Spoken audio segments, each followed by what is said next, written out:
Arestado ang tatlong lalaki nagpanggap na miyembro ng Philippine Navy matapos mahulihan ng mga baril at hinihinalang shabu sa Suwal, Pangasinan. Sugatan naman ng isang ama sa Lawag, Ilocos Norte matapos saksakin ng kanyang lasing na anak. Darito ang unang balita sa probinsya. Dahil lang hindi niya nagustuhan ang nilutong ulam, sinaksak ng anak ang sarili niyang ama sa Lawag, Ilocos Norte. Kinilala ang suspect na si Marlon Agnir. Ayon sa kanyang kapatid, papunta sana sa kwarto ang kanilang ama nang harangin ng suspect.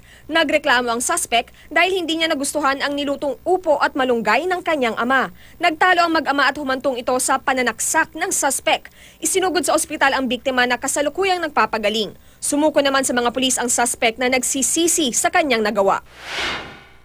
Sa CCTV video, makikitang minamanmana ng dalawang lalaki ang nakaparadang tricycle sa harap ng isang botika sa Cabanatuan City, Nueva Ecija.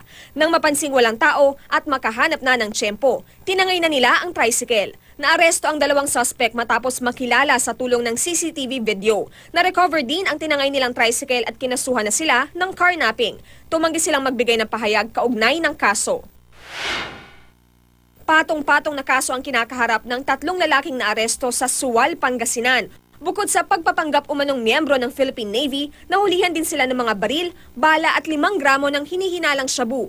Ayon sa mga pulis, iniinspeksyon nila sa checkpoint ang van na sinasakyan ng mga suspect nang makita nila ang mga baril na walang lisensya at mga hinihinalang droga. Lumalabas rin sa paunang investigasyon na dati umanong miyembro ng Kidnap for Ransom at Gun for Hire Group at nasangkot din sa illegal na droga ang isa sa mga suspect. Para sa unang balita, Victoria Tulad, reporting.